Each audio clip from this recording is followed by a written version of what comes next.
some rain that came Yeah. in, and it got like real dark. Real Mm. dark, but it was very peaceful. It was very, very calm. You can, just very relaxed. But the children are loving it. Hmm. They've been waiting for snow. Yeah, they've been waiting for that snow to come in. We're like, no, it's lovely. Yeah, I mean, the first times I mean, I was born in Ohio, right? But I moved to LA when I was 2. So I never really Okay. experienced the Midwest, although I was born in the Midwest. And it was funny about it too. So when Trump was talking about Springfield, Ohio, that's where I was born at. And yeah, he was like, he's like, and they're eating dogs and cats in Springfield, Ohio. And I was like, oh my God. My mom was like, that was a sign. She's like, I sat there, I was like, that's a sign. Ain't no way you're gonna bring us Springfield, Ohio like that. So anyways, Yeah. yeah, it was a sign. So anyway, so the first time I experienced snow really was here in Israel. Wow. Okay, wow. Yeah, it's very Yeah, like amazing, very it was a amazing. long time for us too.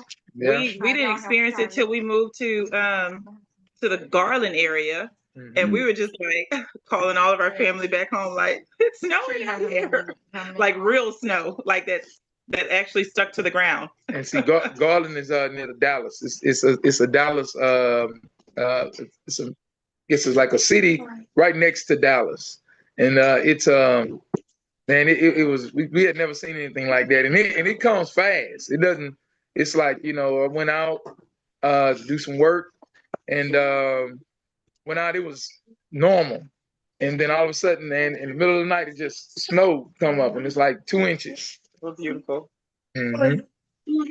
So how about you? How's everything going? There's a lot going on, and there's a lot going on with Gaza and all of that. Just a lot of news coming out. Yeah. I mean, that's a whole nother level. That's like I mean, I think what this time last year maybe I don't know, but I just remember there was like there was times where the drones went right past our window. You know what I mean?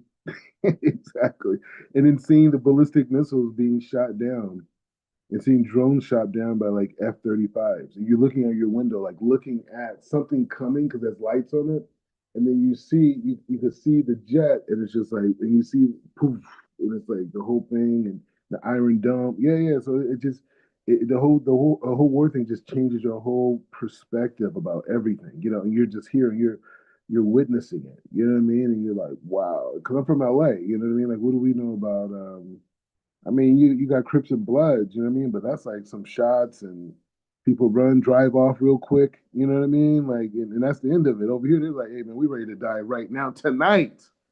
We ready to we ready to die tonight, And this is like, and they send rockets. They're sending rockets over, and they're just like, hey, they're coming for killing. Like it's not a beef. Maybe get some good shots in on somebody, bam, you got them in the head and the rib cage, you know what I mean? And you break it up, and hopefully the cops don't come and arrest you. They're like, we're not worried about nothing. You're dying tonight. You know what I mean? So yeah, so those situations are going on, and then also being like very much like immersed in a society. Where I have students, you know, calling me from the north of Gaza. I mean the north of Israel, right? And they're like, hey, want to learn some Torah real quick? I'm in the woods. I'm like, what? He's like, yeah, I'm over. Yeah, like situations like that, or having girls that I knew that were like medics, that were down there the first few days, and they were just crazy emotional and like so it's been a very intense experience. And then and unfortunately you have all these deaths with the Palestinians as well. You're very close. I live right in the proximities of the Palestinians as well. You know what I mean? So it's a lot. It's a lot going on. The economy's been affected. It's just a lot, But either way, we're all moving forward, and Hashem is blessing us, and it seems like things are going to get better. The United States is, getting very much involved. They're going to take control of Gaza, so I think that's good for everybody, both sides, and the people of Gaza will be able to get the support they need. They've been living in Gehenna. You know what I mean? Like that's so worked off something. You know what I mean? Like it's rough out there. So our heart goes out to everybody. Anyway, so with that being said, all the people, who have all the people passed away in this conflict, their families should be comforted, and all the people who don't know, on both sides, they should also be comforted, and the people who are healing from this should be, miraculously, healed and be better than they were before, and only have the intention of peace. Just to only have the intention of peace, and trying to really work that out. So okay, so we had our graduation, earlier this week. We did the introduction. We see life in a new way. We have a lot of new systems, new language. So now we got to go to the next level. So the next level is really preparing us to go inside of the study of the Zohar. And this dynamic of the levels of the study is really important because this is a whole nother mindset when it comes to literature and the objectives of this literature. And we're going to go more into that, right? Because before, Rabbi Ashlag was just trying to get us to understand how reality worked, what the purpose of life was, what we're trying to do, what the blueprint of creation, all these things. This was his goal, right? In that sefer of his introduction. Now that we have those tools and we have perspective, right, about the soul and the soul coming in this world to transform itself from the desire to receive to desire to share and reuniting with the Creator and God creating this reality around us, where we would be challenged in different ways, and from that we have the system of the 613 mitzvahs, and the 613 mitzvahs give us the tools to overcome these challenges and to correct our soul and to achieve the purpose of creation. Now that we have that, then he goes further and says, like, hey, in order for us to bring the Mashiach into the world, that the external and internal have to be functioning cohesively, right? In the same way that the soul has to overcome the body and be more dominant than the body, in that same way, the inner aspects of the Torah have to be more dominant than the external parts. And so Rav Ashlag says, because of this generation that we're in, and the fact that we're in at the end of the body, right? Because we have the the 3 parts of the body. So we're at the end of that body, the creation of the body. So as the light force comes down into this world, it's even more powerful.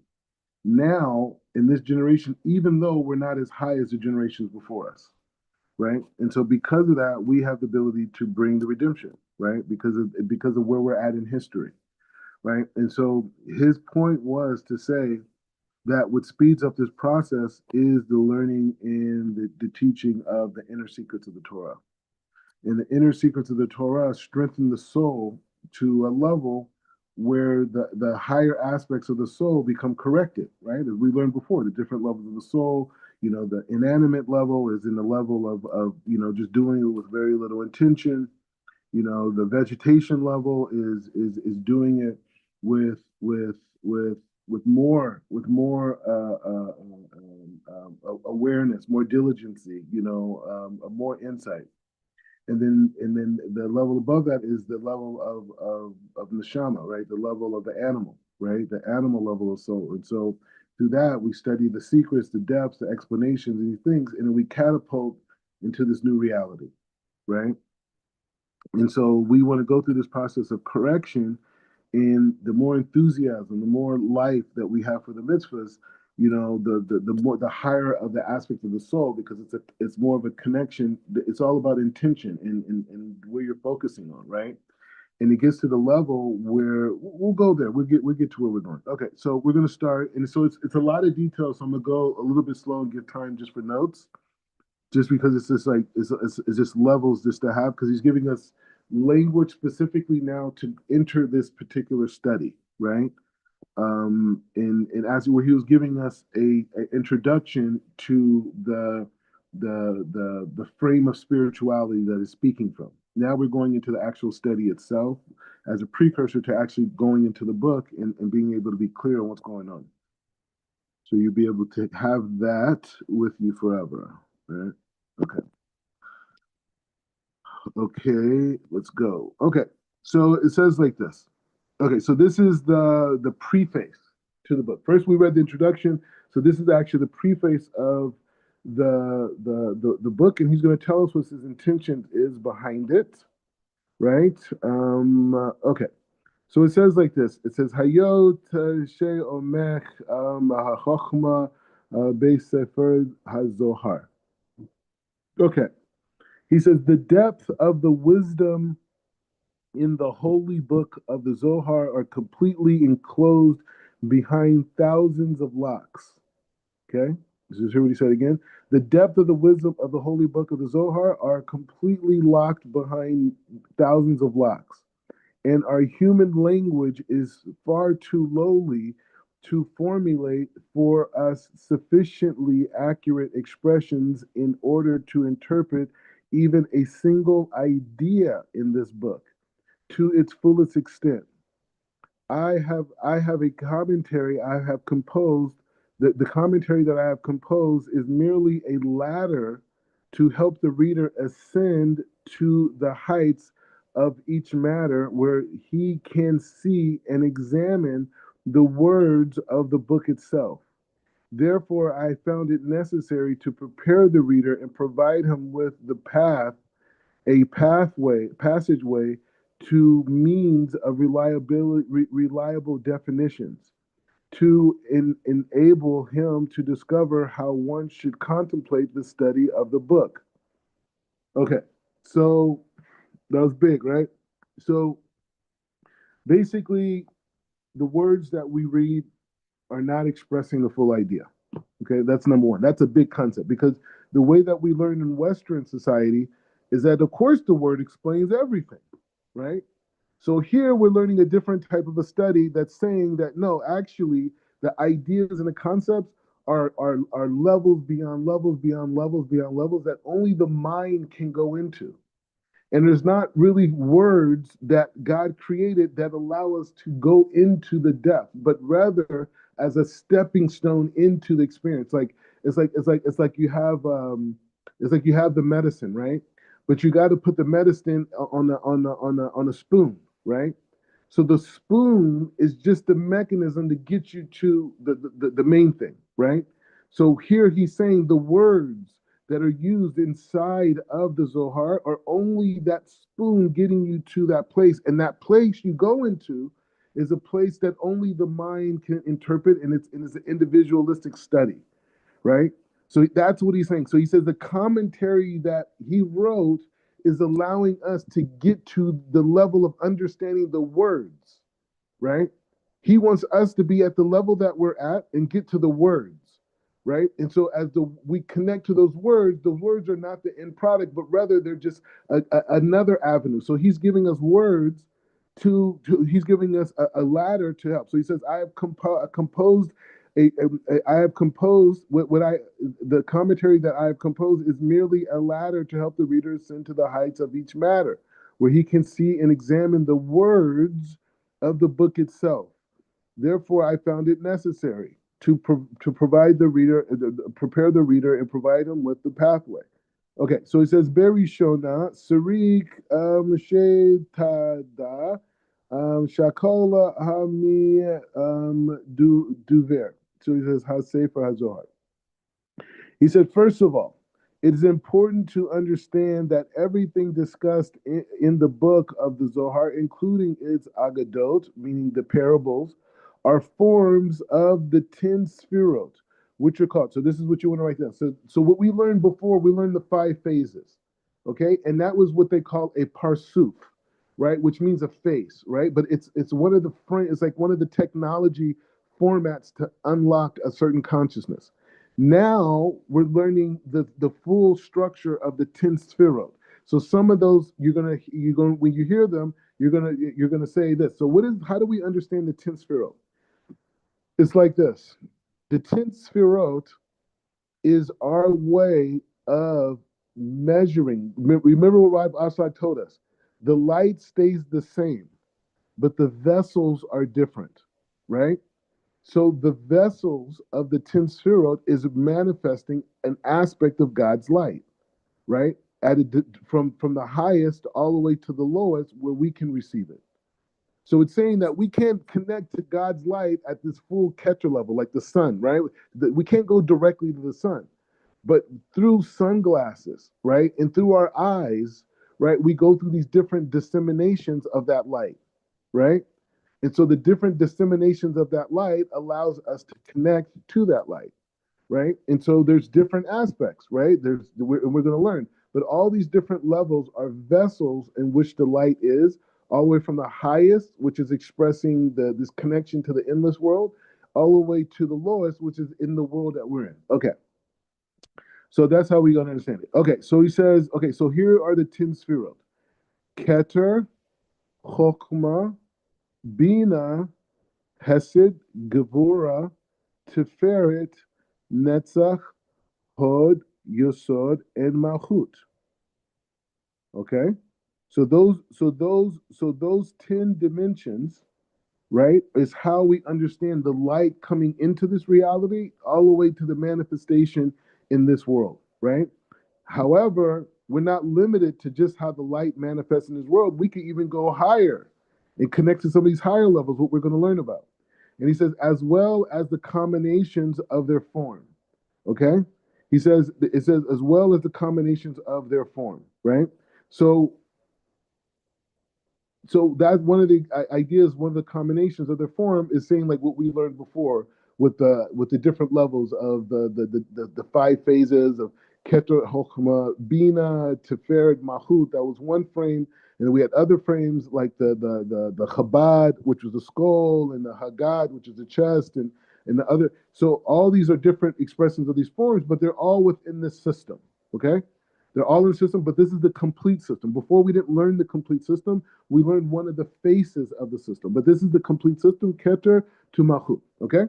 So he says, as well as the combination of his forms. He says, like the 22 letters of the spoken language, those whose combinations are sufficient for us to uncover every object and every wisdom, so too the concept and the combinations of the forms of the 10 Sefirot are enough to reveal all the wisdom of the book of the heavens. Okay, so this is an important point. So I remember you guys you asked me about learning Hebrew, right? So the thing is like this: the way that I learned Hebrew, I learned Hebrew first through the Kabbalah Center, and they didn't teach me about pronunciations. They taught me about the shapes, right? So there's a book called The Power of the Aleph Bet, right? In that book called The Power of the Aleph Bet, Aleph, how do you spell Aleph? A-E-L-F, is it? Aleph? Or is it? Yeah, I can't spell anything anymore. But Aleph Bet, right? So The Power of the Aleph Bet, you can look it up. It's the book, and it goes through the shapes and what the shapes represent, because these are important, because when you're looking at the Torah, you're not just looking at words, right? So if we're saying by the Zohar that the words in the Zohar are just getting us to the tipping point, what does it tell you about the Torah? What does it tell you about the Torah that comes from the Creator? Right? It's higher than the Zohar, right? Infinitely higher than the Zohar, right? So from that standpoint, right? So if that's by the Zohar, what are we saying about the written text? Oh, well, no, I just read it. This is what it says. What do you mean? I read it right now. In the beginning, God created the heavens and the earth. I read it. It's right in front of me. And the person said, well, read it in Hebrew, right? Bereshit bara Elohim et hashamayim. Okay, I read it in Hebrew. No, that's not what we're saying. We're saying that the letters themselves contain a power, an energy. And that combination, yes, it expresses itself as a word. And yes, it's congruent and it forms sentences. But the word itself, okay, the word itself, the manifestation of the word itself, right, is only a tipping point to God's light. The Torah itself is not a book. Why do we read it? Why do we say a blessing before it?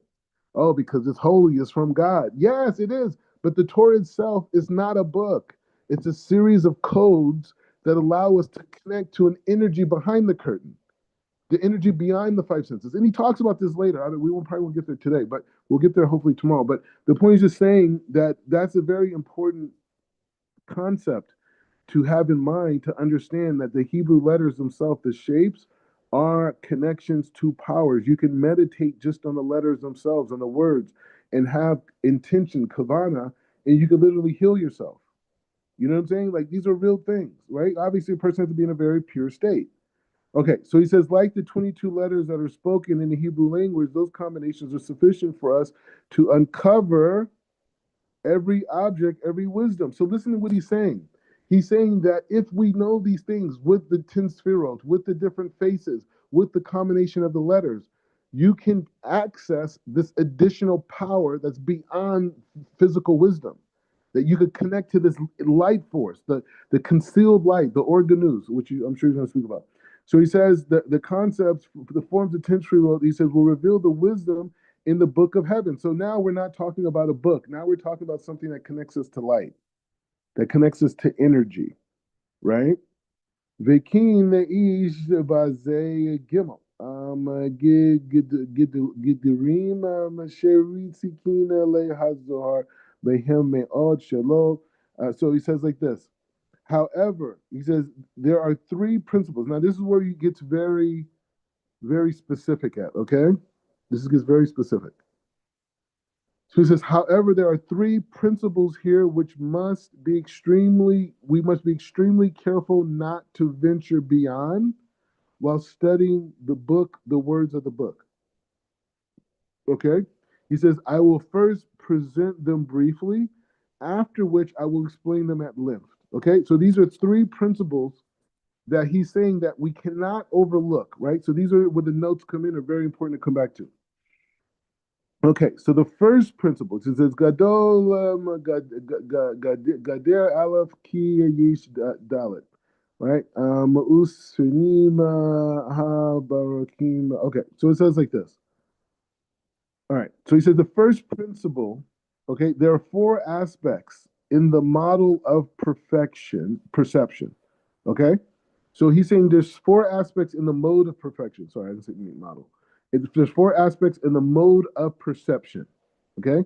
So every human being has a perception. Rav Ashlag is now going to explain to us the four modes of perception that we all have with us. Okay? He says, which are known as substance. That's one. Substance in form. Substance is one. Form in substance.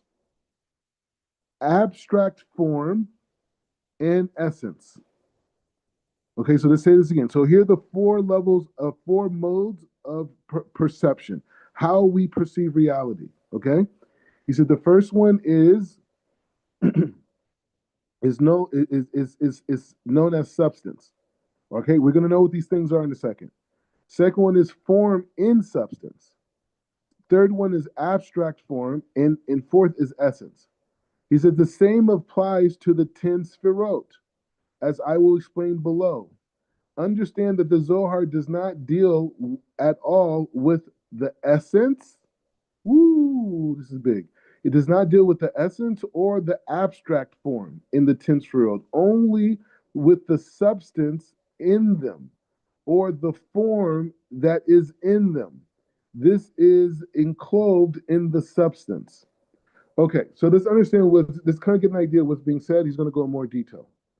So he's saying that this particular, he says nothing that the Zohar is talking about the essence.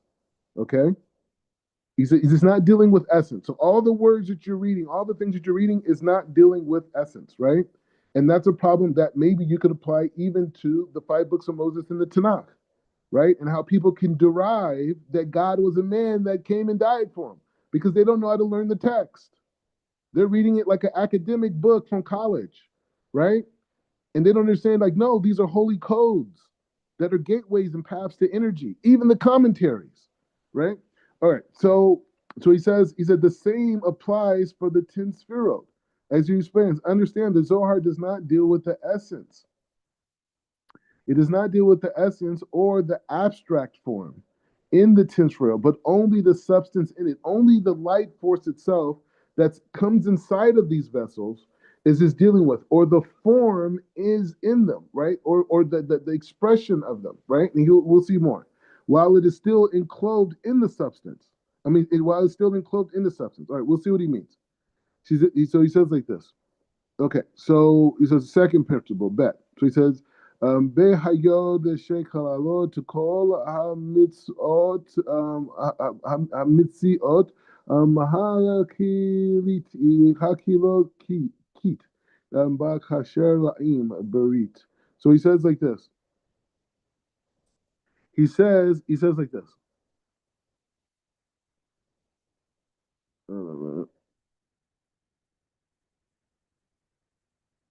Okay, I just want to see something. Okay, anyway, so it says like this. The second principle, okay,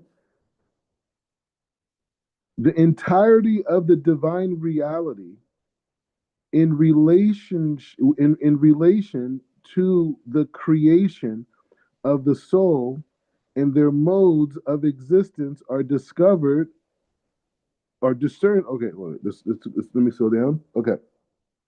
Okay, second principle. Okay, so the first principle, just to be clear, the first principle is that there's four aspects of perception, right? Substance, form of substance, abstract form, and essence.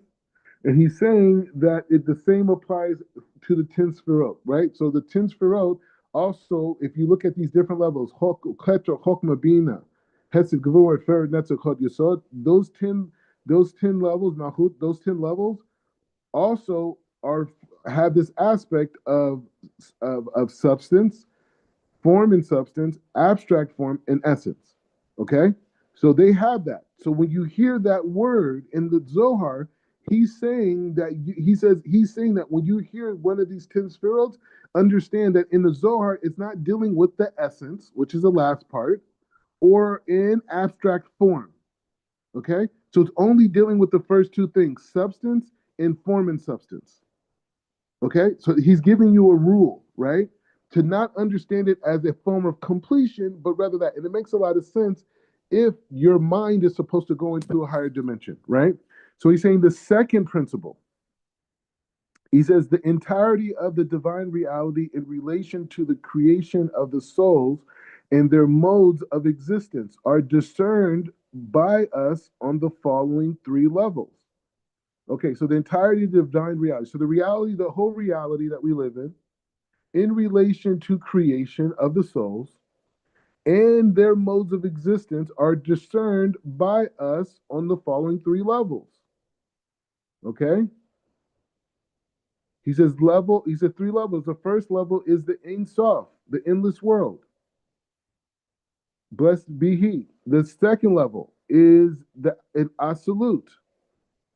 Right. The third level, the third world. Okay. So what he's saying is we know.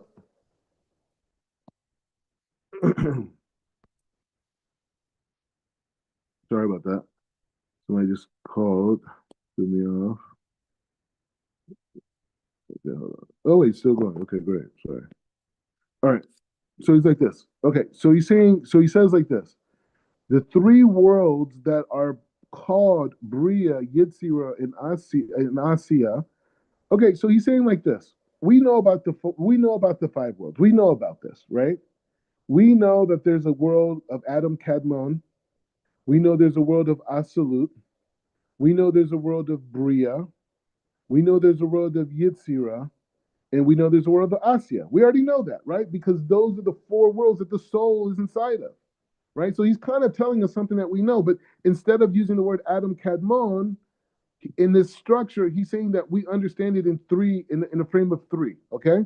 And because he's explaining it in a different way. We understand there's five worlds, we got that, or four worlds that we really function in, but there's five worlds total, but four that we use, right? Asilut, Bria, Yitzira, and Asiya, right? We know those four worlds, right? And so he's saying, but we know it's five, so he's saying the Insaf. But he's saying when we learning the Zohar, you have to understand them at three levels. That the Ein Sof is at one level, Absolute is at a different level, as at a lower level, and then Bria, Yitzira, and Asya are all together in this third world, right? In this third, and the three ones are in this level. He said, understand that the Zohar only deals with the worlds of Bria and Yitzira. I didn't know this till right now. Okay, this is huge. To know that the Zohar is not even dealing with these other worlds, even though you could be reading about them. So if he's talking about Bria if he's talking about the Bria Absolute, if he's talking about Absolute, it's only talking about Absolute of Bria or Yitzira, right?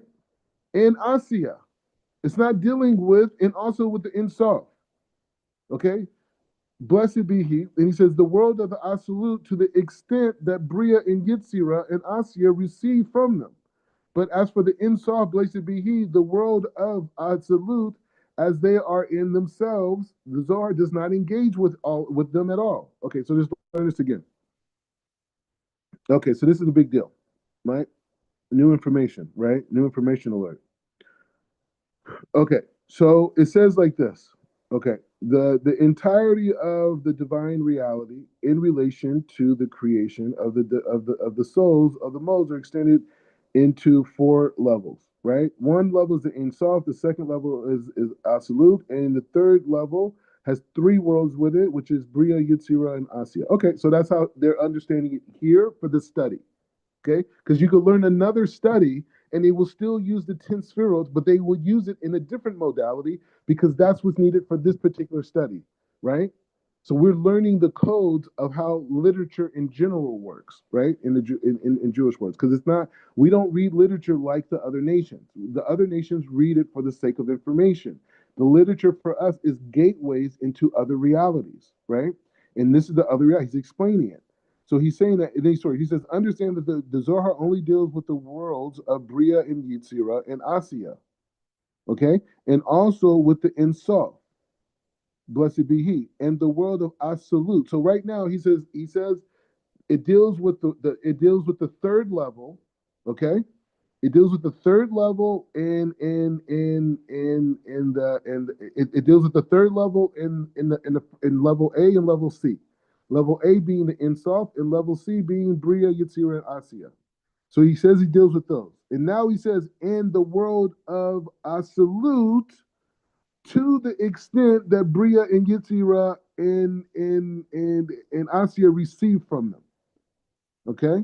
So he's saying that he says Absolute does exist. That top world that we know about, Absolute, does exist, but it's not spoken about in the Zohar. The Zohar doesn't go into that world, but it does acknowledge it as the vehicle that the light comes through into Bria, Yitzira, and Asiya, right?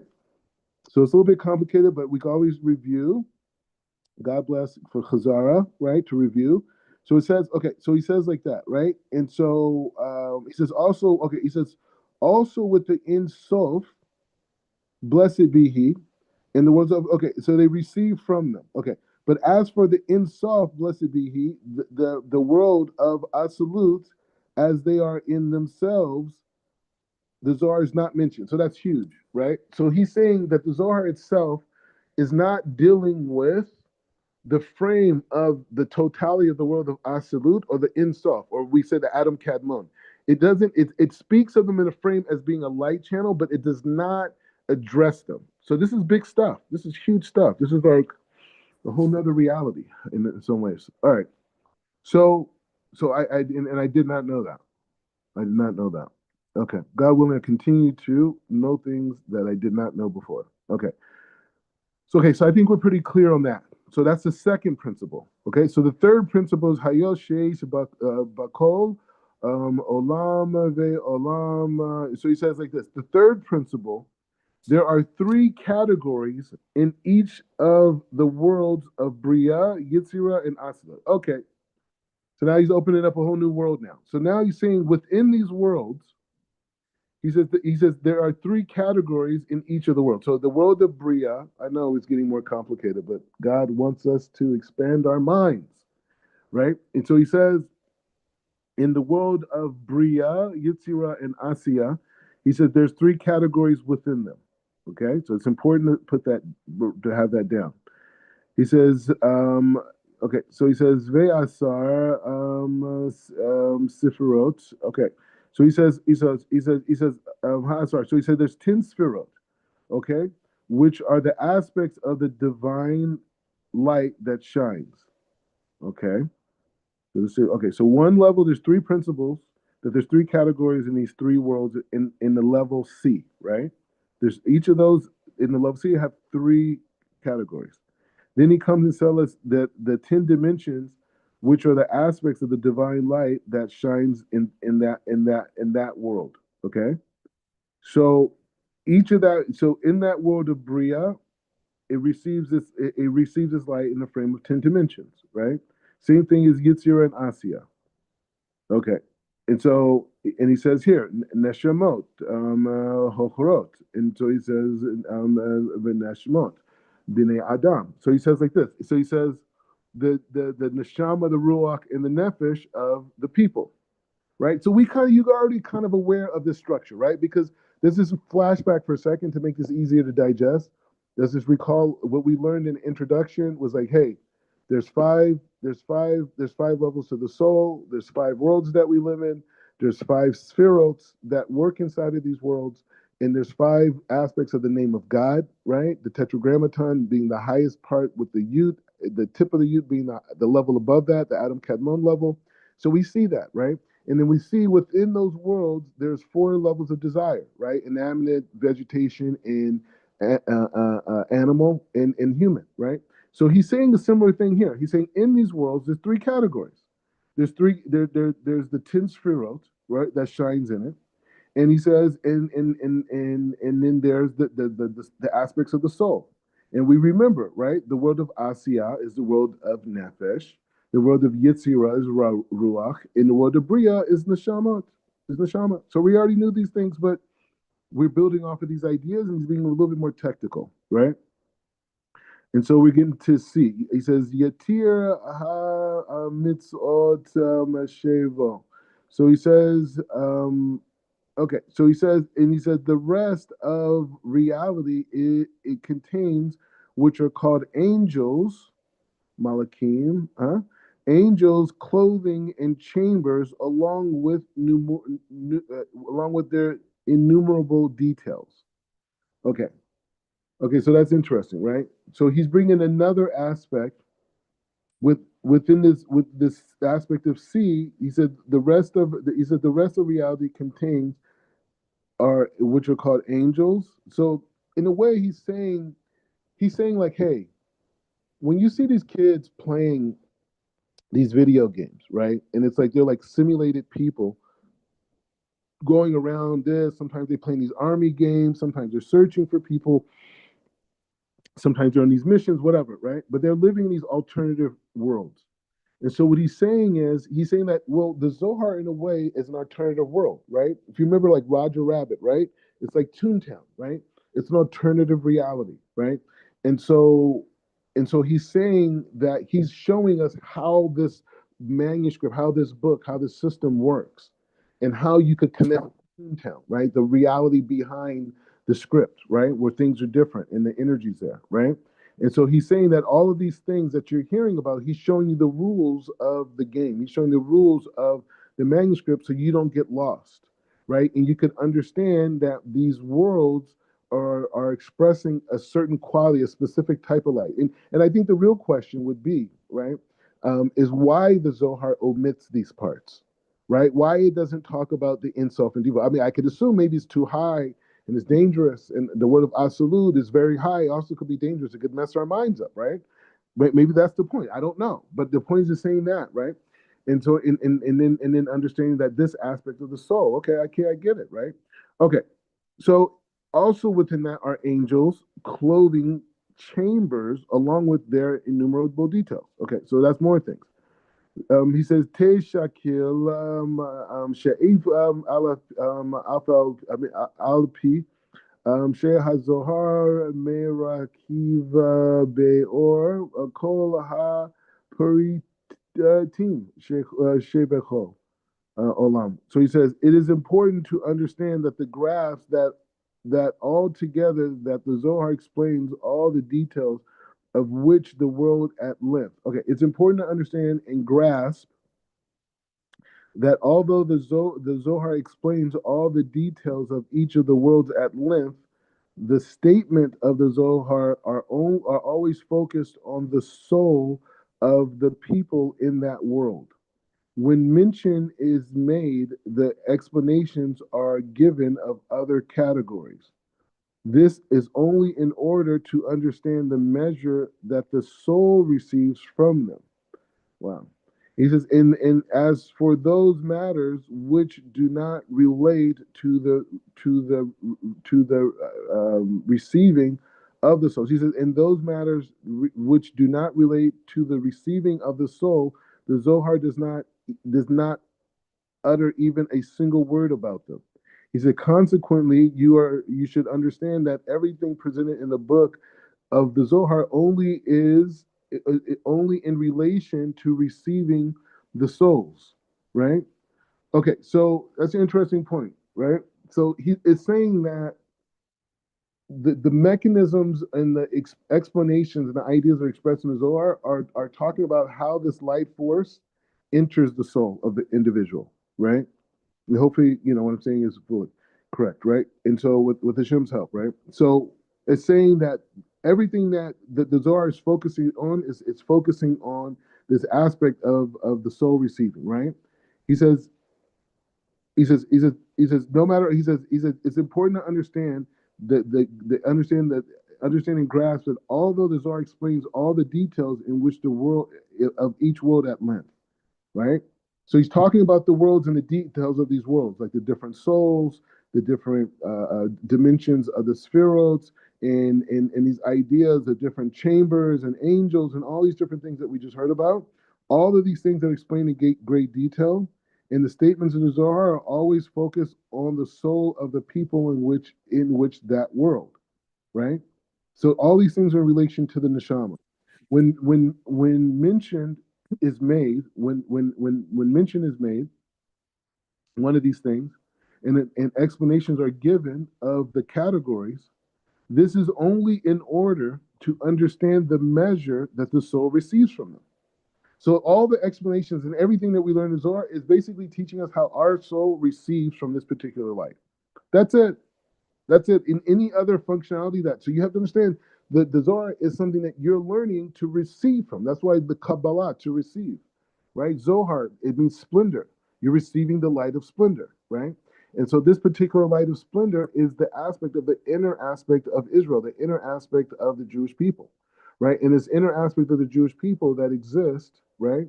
That the inner aspect of the Jewish people that exist is a mechanism that brings the redemption, right? And it brings a correction of the soul, right? And it speeds up the process, right? And it removes us from the yoke of the other nations and the yoke of our limited aspects as well, right? So as a people and as individuals, he says, okay, so that's a very important thing. So this is how you learn the Zohar properly, right? And so he says, when mention is made, the explanations are given of other categories, and this is in order to understand the measure which the soul receives from them. As for those matters in which do not relate to receiving of the soul, the Zohar does not even utter a single word about this. Consequently, you should understand everything presented in the book of the Zohar only in relation to the receiving of the soul. Umi toka she'elu gemol hagidirim. Yeah, it says hagidirim. So it says hema ve'orim be'yoter. So it says like this. Okay, so he says, since these three principles are very fundamental, if the reader does not know how to be careful with them, but takes the ideas beyond their proper principle, he will immediately become confused. I have therefore found it necessary to focus, to become focused.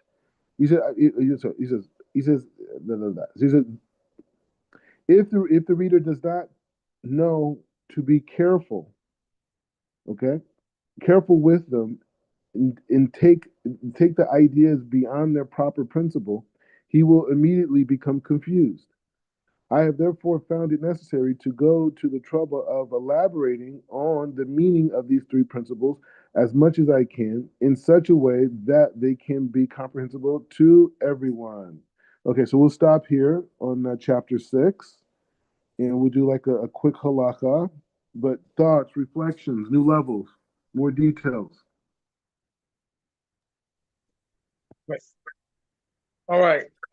Okay, so my thoughts on this first section, really my thoughts are really drawn towards this whole idea of that what the Zohar is doing, based off of Rabbi Ashla, is that it's keeping us grounded to understand the things that we're responsible to understand, as far as in maximizing the things that apply to, that only apply to the correction of our soul, while we, in our ability to live here on the earth and to share that light, rather than, hey man, like what's living on Venus or Mars, and what's the concept there, that I don't, that doesn't do anything for me, but really that causes a vain imagination, and also, just the aspect of, I can appreciate the fact that it's staying consistent, with what was spoken about the Ansaf, in Adam Kadmon, that world, because it says that world is not comprehensible, and so it's like, it's the tip of the Yud. So that's something that the Zohar is not gonna directly say, hey, let's figure this out, or let's try to describe this, because it's an infinite it's an infinite eternal world. Like, we can't even deal with the Sifro, we can't really fully grasp the attributes of Hashem. We can't, it's impossible. You can't do it, or neither can you analyze his essence. So this really begins to flow pretty well, because it's staying consistent with even, we talk about the Torah, and we talk about that the Torah are guidelines and boundaries, and I always look at the Torah as like a fence, like a border, a boundary, to help protect us, to keep us in, and to keep those things that's unclean out. And so the Zohar is staying consistent with that and saying, hey, look, this is your limitations. If you try to go beyond this, you're gonna get confused. And we're not gonna speak about some that have gotten confused, but no, this is right along. I can see the ladder now. I can see why it's referred to as a ladder, as a master of the ladder. You want to say something? No, I'm just thinking about abstract art and how confused I am when I look at abstract art. That's all I'm thinking about right now. And how, it says that the Zohar is not for the abstract form or for the essence. And so it just makes me think, like, most of the time when I look at art that's abstract, I'm just lost. Like, what am I seeing? What is the artist, the creator, trying to express? And you will only know if you're able to get that directly from. It's just too many things can be, too many opinions, too many different things can be interjected into abstract art. So it's making me think about that for some reason. And with abstract art, even you go and talk to the artist himself he's confused sometimes with what he painted. And it's like, we really can't, it just allows you to dwell in the vain imagination realm, and that's not what we need to be. And exactly on that point, the thing is, it's like,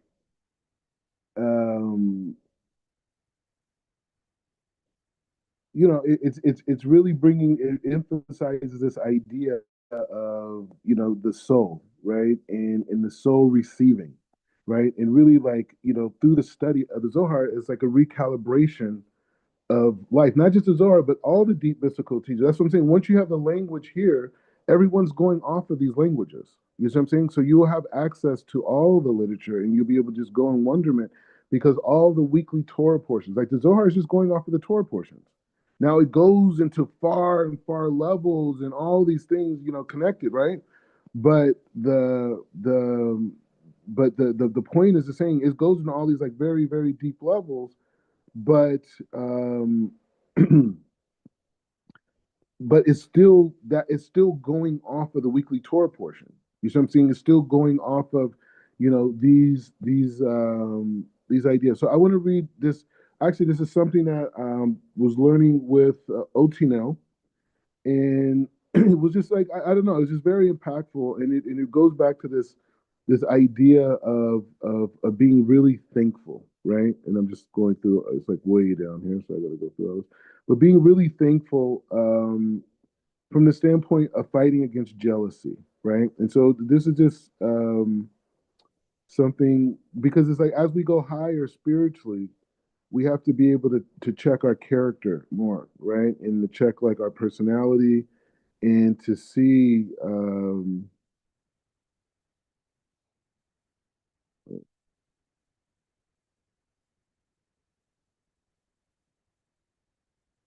okay, so yeah, so the thing is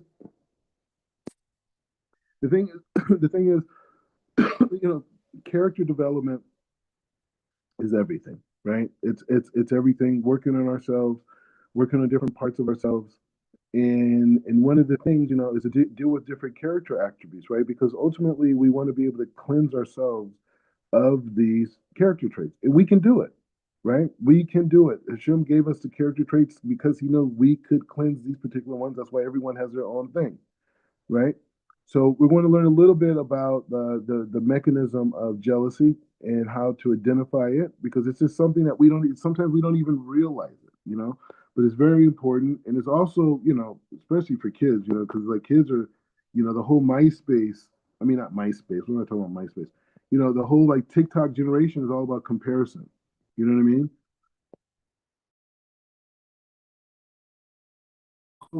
So understanding that that's a trap, right? That's a trap, and it's set up to put you in a mindset. Okay, so anyways, we're learning the Ramchal, who's also a great Kabbalist, and we're learning his Sefer Mitzvah Yesharim, Pass of the Just, classic novel. Everyone learns this in yeshiva, but it's all about character development, right? So jealousy. Okay, so jealousy. Okay, just wait a second. So okay, so it says, Hakin at gam hi ena ele chazron yidi avesikalot. Okay, sikalut. So he said like this. Jealousy. Jealousy also is nothing but the lack of understanding. He says jealousy is nothing more than but the lack of understanding and foolishness. For a jealous person gains nothing for himself, nor does he cause any loss to the person he's jealous of. He only causes loss to himself, as the verse says in Yoav. He says the verse says, "Jealousy slays the fool." ואמנם איש משאי תולה רבה, כל כך עד שאם יראה לחברו. So he says there are those who folly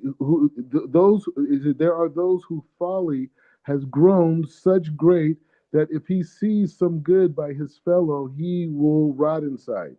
He he worries and suffers so much that even the good thing he has do, even the good thing he has do not give him any enjoyment due to the pain he sees in his fellow man. And this is what the wise man said in Mishle. Jealousy is the rot of the bones. He says, Amnam yishtam achrim she'enam mitzta'arim ve'kol avim kol chak al pi. So there's another. He says there are other types who do not suffer and pain so much by jealousy, but nevertheless feel some suffering or at least some cooling of spirit when seeing someone rising to a higher position, unless it is one of their beloved and close friends. All the more so will he feel suffering if he is not fond of the person. and further still, if he is some stranger of a foreign land. So he's saying there's another level where it's like you're not like a full hater, okay? Because we got to call it what it is. You're not a full hater. The first level was the hater that says like, hey, he sees you buy a new car and he's just like, how did he buy that? He doesn't deserve that. Who does he think he is? This type of thing, right? And this person, he's this way with everybody. Everybody who he thinks he's advanced, he gets jealous. He has evil eye. He speaks down. He just rot inside. It hurts him to see people's success. So that's a very extreme person. No one should be this way. And if we have any qualities like that, God immediately banish it from our hearts. So he said there's another level, which is people that you're not a hate on that level, but you're very competitive. And you sneak diss. You don't diss outright, you sneak and diss, right? So you'll see someone rise up, you be like you have this guy you don't like, maybe you got in an argument, maybe he took your girlfriend, something, you don't like a guy, right? And you see him like, oh, he becomes, president of the United States. You say, oh my God, I can't believe this. Who's the world coming to? This type of thing. So you feel a suffering. You're not walking around hating on people, but certain people you just feel don't deserve success, right? You have a problem with God's blessings on people. Vetir edem sheba fihem asfar. So he says, it is possible that you will see them say things as if they are happy and thankful for the good fortune, but their hearts feel bad inside of them. This is something that happens commonly to most people. So I mean, you keep it real. Like I'm keeping. I remember, before I got married, I remember, dating was very tough and finding the right person. In the Jewish world, there's such an emphasis on like marriage and children. It's like everyone's just indoctrinated. You can't even like have a moment of rest. Like when are you going to get married? This.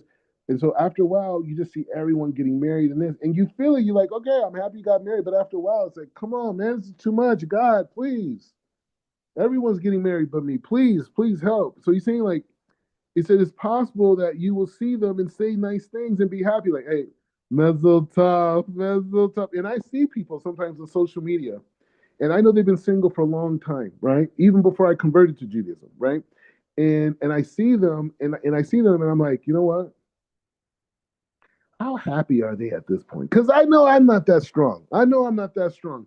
That like 15-year single stuff. I mean, so he's saying that he said you thank them and you give them good fortune, but in their hearts they feel bad inside. But their hearts feel bad inside. This is something that happens commonly to most people. For even those who may not be overcome by jealousy, like the first group, nevertheless, they are still not completely clean of it. This is especially happened when someone is in his own trade of which succeeds. For every craftsman hate his fellow, especially with someone in his own trade. He said everyone's being competitive. People are competitive. Like like how many people have businesses and the competitors across the street, and someone goes in and does business with a competitor and they're jumping up and down like, yes, yes, you're making money. Woo! Like, who does that? Right? So he's saying this is the level of being cleaned of jealousy, that you see someone else being able to provide for their children. You see someone else, reaching for the stars. You see someone else's dreams coming to manifest. And you're so invigorated because you're witnessing Hashem. And he says, and are the more so, still if that fellow is more successful than him. He says, "Amnam lu yediu velu yevunu ki ein adam nogea." So he says like this. He says, "But if they would know and understand that no man can touch what is destined for his fellows, even a hair's breadth." Now that's a big statement. That's in the Gemara and Yoma. So that's a big statement. No one can touch what's destined for you. Doesn't matter. You see these guys sometimes, and you hear these horrible stories that girls are out at these clubs, these parties, this whole thing, and it's like, the guy goes up to a girl, asks for her phone number, and she rejects the guy.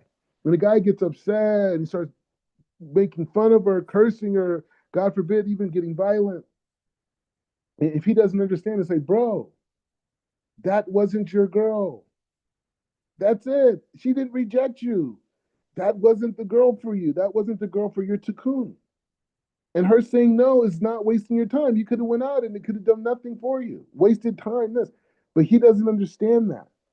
And so he doesn't understand that God told him to be fruitful and multiply. So he did a mitzvah by talking to the girl. I'm talking about a guy with no consciousness, doesn't know Torah, nothing, right? Doesn't know anything, right? And so that guy goes and sees a girl and he wants her number and she says no, but you did a mitzvah by asking her because you were attempting to have a dynamic that led to relations that a baby could come out of. So that's a mitzvah by talking to her. And again, I'm talking to the guy who's never read a page of Torah, okay? But instinctually he has a desire for that woman. That's still a mitzvah, right? So when that girl says no, the Satan comes in because the Satan, he just did a mitzvah, right? By attempting to connect. That is a mitzvah. So now the Satan comes to him and says, oh man, she played you like a fool, man. You ain't nobody to her.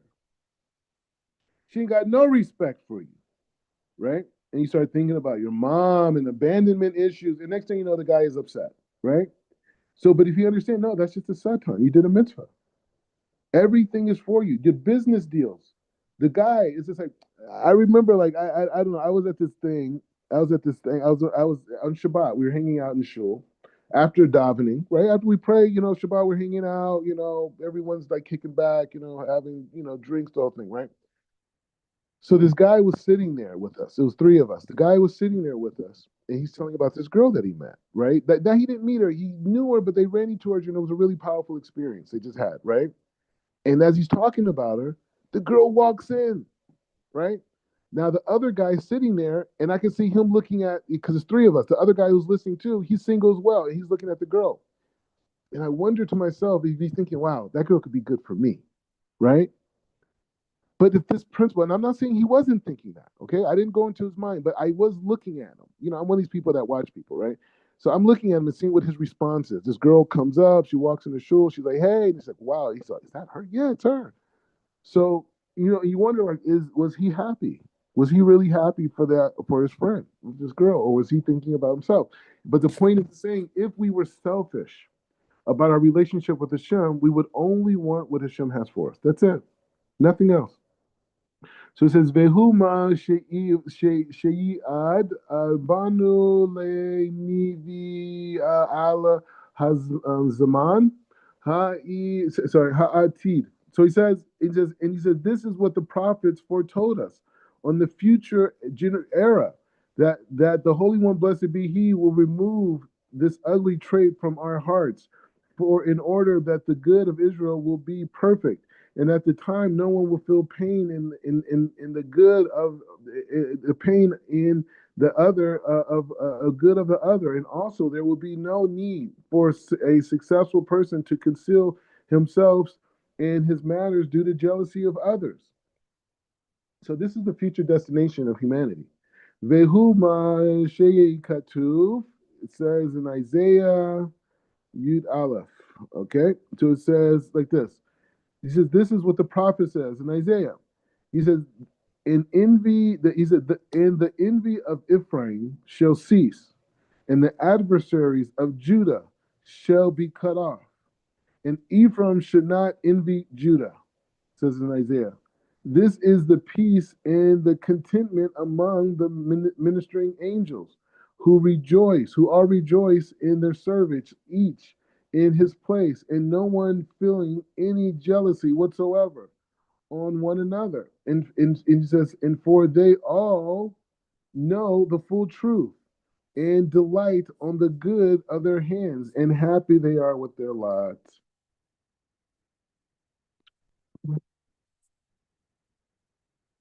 101. Everything you need, everything you have is there for you. There's no need to look at anything else anyone has. You have your lot. Every person has their struggle.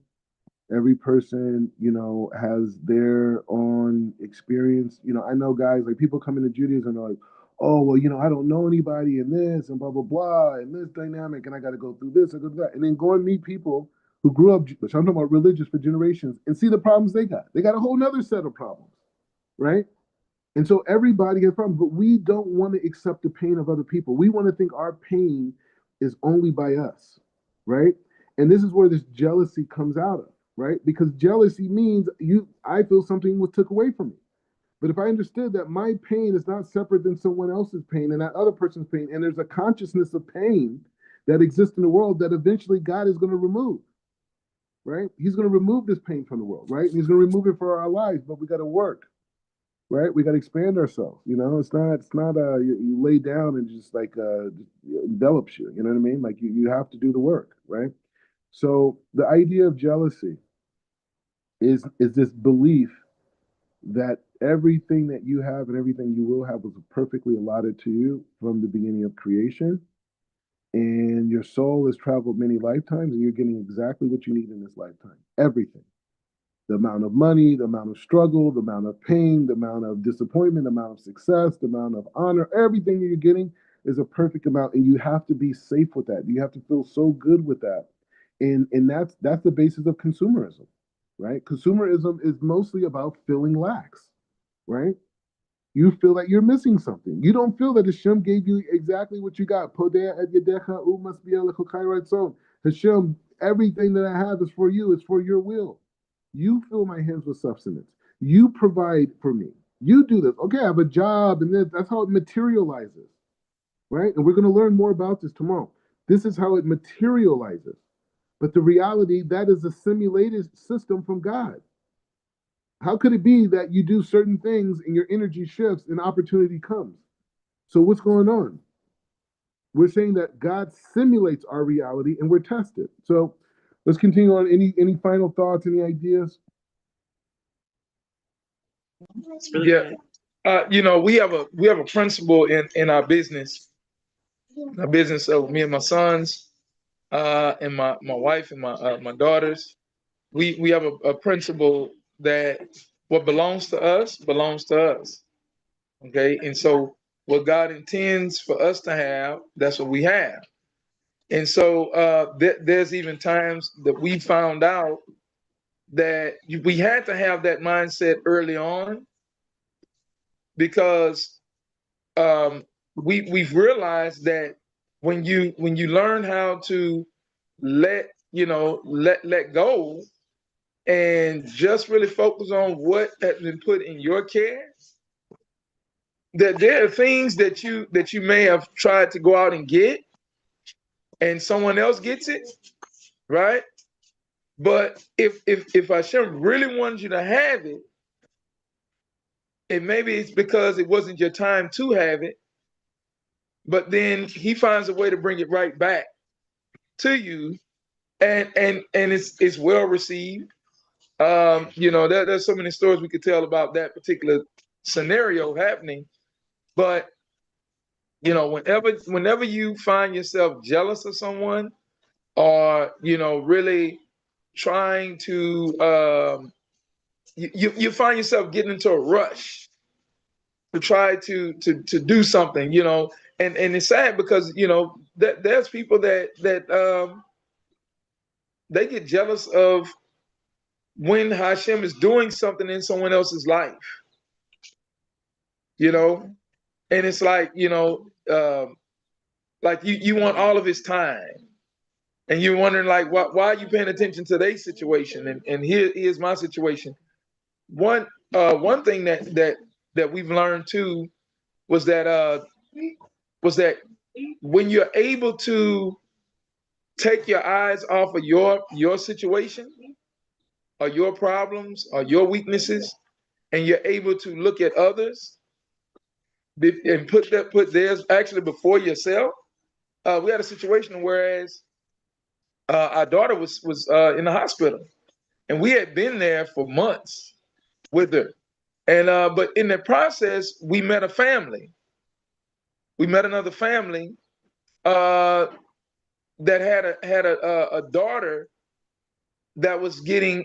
She was actually leaving the hospital, and the doctors basically said that they wouldn't have, they couldn't do anything else for her. And we were asked to actually come by that their house to actually pray for that daughter while our daughter was, going through her struggles. But we were able to go there and pray for that little girl, and may her memory be blessed, because she still, she departed, and about a month later, our daughter departed. Mm. But in the midst of all of that, what if we'd have said, hey, you know what, man, we don't have time to do that. We gotta, we have to take care of our daughter, But the whole mindset when we got there, they even mentioned that. They said, hey, man, thank y'all for coming, seeing that y'all daughter going through and this and this and that. And we said, well, look, pray for our daughter. And so we started praying for each other. But what it did was, I believe it was a time of humbling for all parties. And from that, I believe that we all needed that.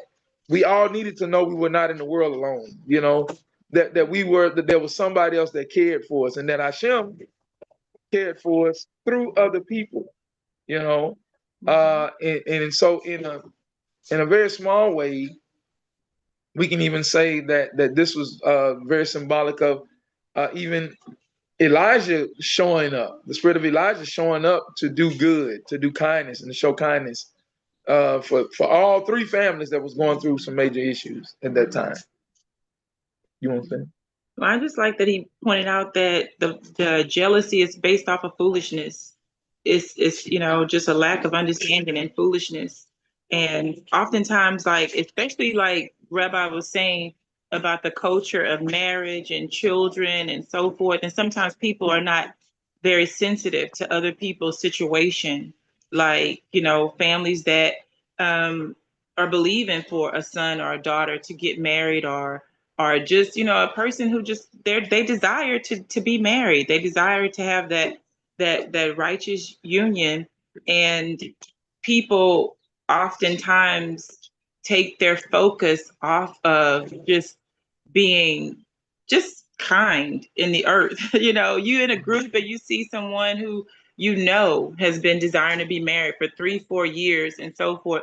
We have to be respectful, just good, kind people, to know that maybe this isn't the best time to just go into talking about your lavish, anniversary and all of those things. But maybe it's just a time to just pour into, that person, and just be present with that person who may be going through a lack or going through something that is trying for them.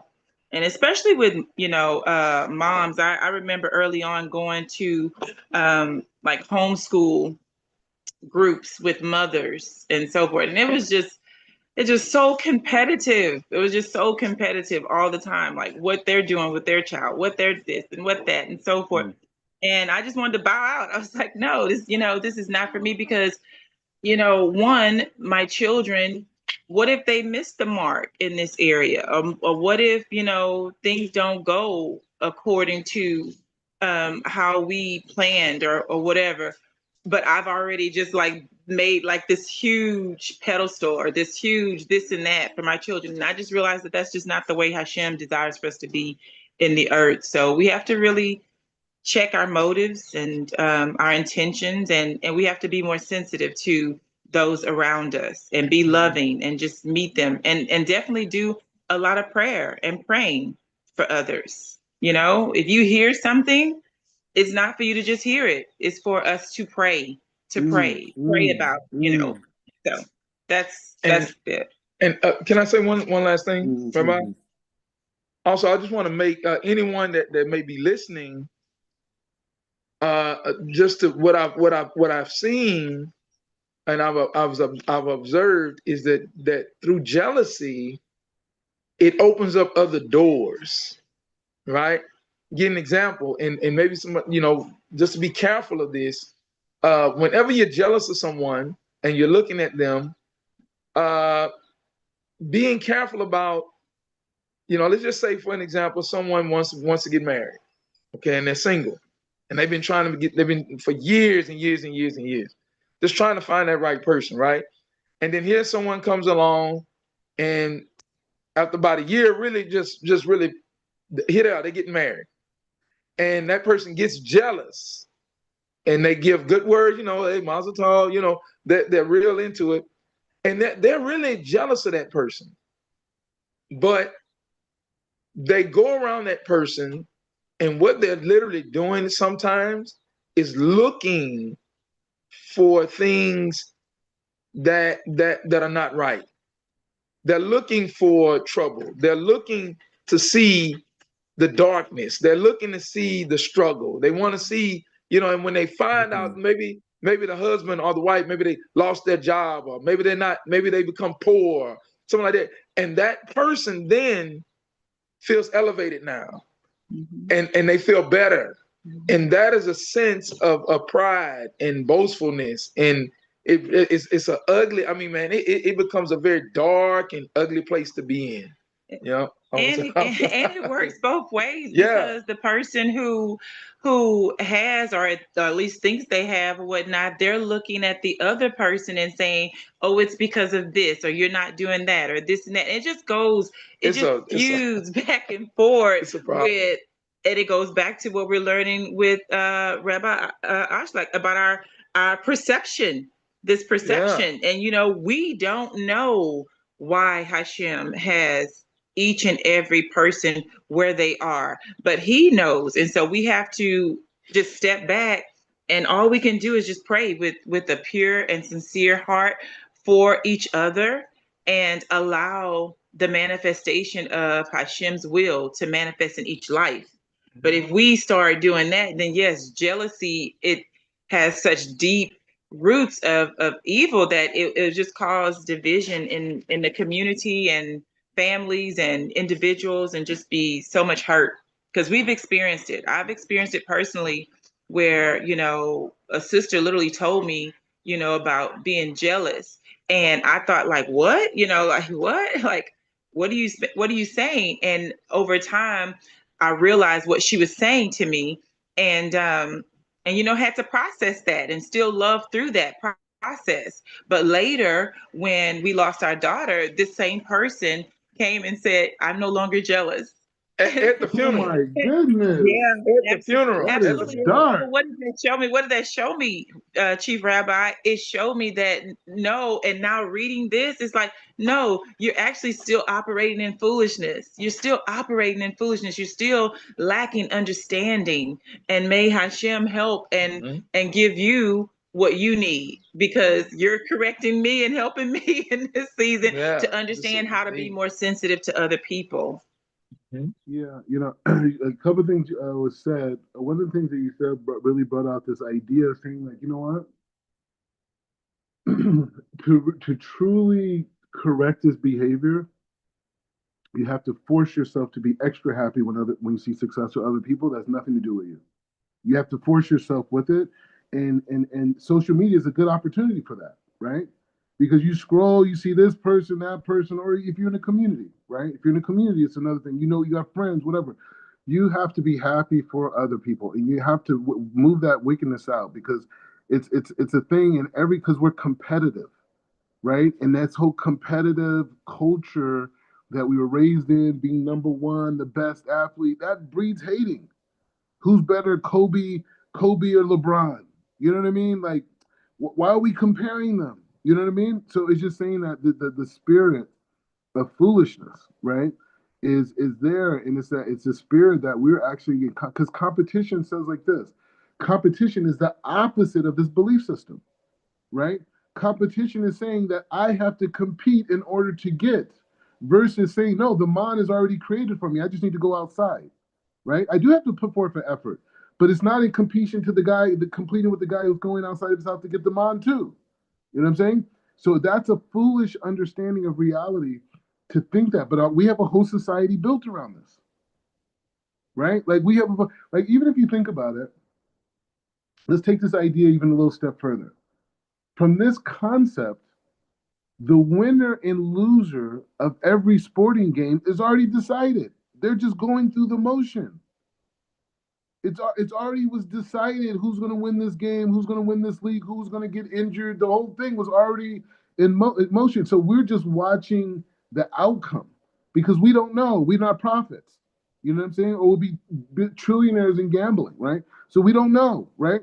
So the point is just saying that's the idea of being like, hey, you know what? Hey, and a lot of things you could be cheering at somebody's wedding and then and be at a situation where they're celebrating the divorce a few years later. You know what I'm saying? So it's just saying, so that whole idea. Go ahead. That make what you just said makes me think about when I was in college. I had my my freshman year. I picked up a little job, right, where I had to clean up behind greyhounds. It was these dogs, like this greyhound farm, right? And they had like 30 lanes that was these fences where they had like maybe 10 dogs per lane, right? And this was, they were not racing. This was not, they were literally housing them, feeding them, taking care of them, raising them. And every morning I had to go in and clean up the little lane, and I had to let them out. I had to feed the dogs, and then the dogs would like run. They would just run right by you, right? Run all the way down the lane and run back and run back and run back and run. And wasn't a rabbit out there, was nothing they was chasing. And when you said it, it dawned on me that each of these dogs that's in these lanes, these greyhounds, they're not competing against each other. They don't comprehend that they're actually, hey, I want to beat you and beat you and beat you. They naturally are running. That's a part of their nature.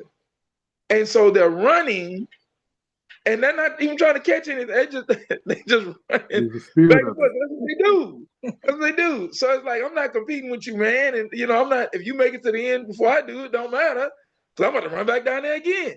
So it's kind of like that in these lanes, doing what they normally do. And I'm like, they're not even really aware of each other.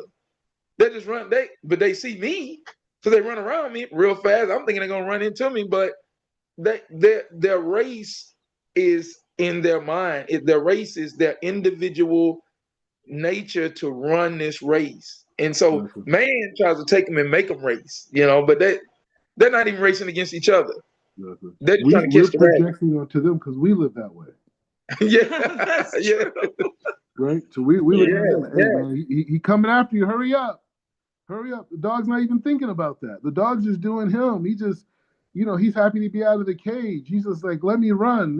I'm living my best life. Right? And we projecting, competition. So it's a very important thing. And it's something that has been used against us as African Americans. This mechanism of scarce resources and gatekeeping and this perception that there's an other side of the railroad tracks that we need to get to, right? And so that's a part of our thing, and it's a big, massive correction that we got to go underneath as a people. I mean, everyone's competing with each other, okay? But because we have scarce resources, we even have to be more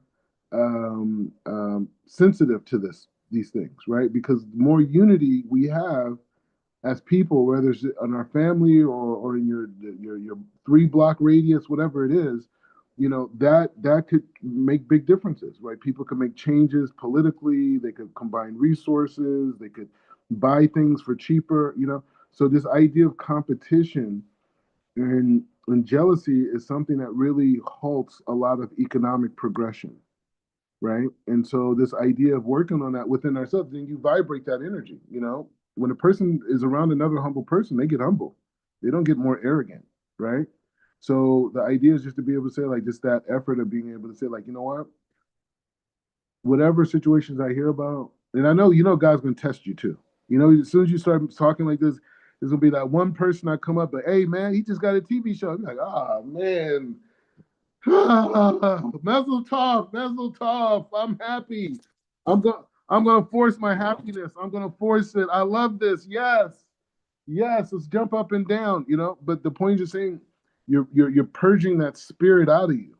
You know what I'm saying? And that type of thing. And that's where our power comes from. Because if you could walk in the world without no competition, and people don't feel competition, you could just go around the world and collect whatever you want, right?